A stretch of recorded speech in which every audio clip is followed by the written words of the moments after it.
तो सफल होना पहली बार में मुश्किल है, या पहली बार सफल होकर जब दुनिया नकार दे और फिर उठना और फिर सफल होना, ये ज्यादा मुश्किल है? दोबारा बहुत मुश्किल है। पहली बार इसलिए मुश्किल नहीं है कि आपके पास कोई मापदंड ही नहीं है। आपने अपनी यात्रा शून्य से आरंभ की है, तो आप अगर 2 नंबर पे भी पहुंचे तो वो आपने कुछ कमाया ही। मैं हमेशा एक बात कहता रहा शुभंकर कि मैं तो गौरीगंज से 750 रुपये लेके आया था, तो अगर मैं 800 रुपये लेके वापस गौरीगंज चला जाऊंगा तो 50 रुपये के फायदे में हूं। मेरे पास खोने को क्या है? कौन से गणित से आप ये बता सकते हैं कि मनोज मुंतशिर तुमने अपनी जिंदगी तबाह कर ली? नहीं साहब, 50 रुपये लेके लौटा मैं बंबई से, लेकिन वो दिन अब नहीं रह गए।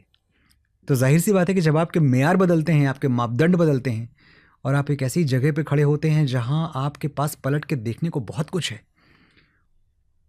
तो वो दोबारा शून्य से शिखर पे पहुंचना या एक एक कदम उठाना, मेहनत करना, वो थोड़ा सा मुश्किल तो होता है।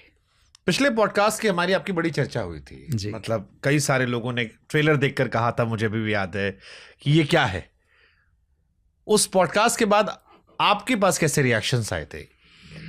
देखिए, एक तो आपके फैंस की तादाद बहुत ज़्यादा बड़ी है, तो मुझे थोड़ी सी जलन होती थी रिएक्शंस पे, क्योंकि लोग मेरी बात तो करते थे, सब्जेक्ट मैं था पॉडकास्ट का, आपने पूरा फोकस मुझ पे रखता था, लेकिन लोग आपकी बातें बहुत करते थे। तो मुझे लगता था यार पॉडकास्ट मेरा था, लेकिन बातें इतनी शुभांकर की हो रही हैं, और किसी के साथ तो नहीं होता।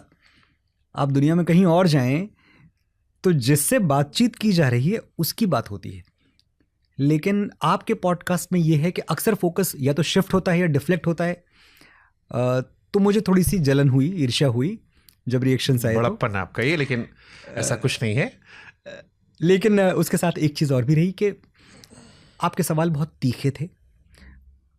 अदब के दायरे में रह के, इज्जत के दायरे में रह के आपने वो सब पूछ लिया जो लोग मुझसे बदतमीजी से पूछते थे, और ये फ़र्क था बाकियों में और आप में।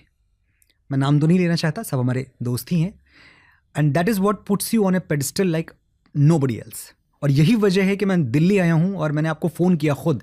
आप बताइए अपने लोगों को कि आपने मुझे नहीं बुलाया इस पॉडकास्ट पे, मैंने आपको फ़ोन किया कि यार शुभांकर मुझे आके बात करनी है आपसे। वो क्या कशिश रही होगी, क्योंकि मैं जानता हूँ ये पॉडकास्ट वॉयरिस्टिक नहीं है। आपकी ज़िंदगी के पन्ने शुभांकर इसलिए नहीं खोलना चाहते कि उनका तमाशा बन जाए, आपको बोलने का मौका देना चाहते हैं कि जो लोग आपकी तहों में नहीं पहुँच पाए, जिन गहराइयों में आपने अपनी ज़िंदगी को जिया, महसूस किया, जो दुख आपने सहे, उन पे आपके पास कहने को कुछ तो होगा। तो शुभांकर अपने तीखे शब्दों से वहां पहुंचना चाहते हैं।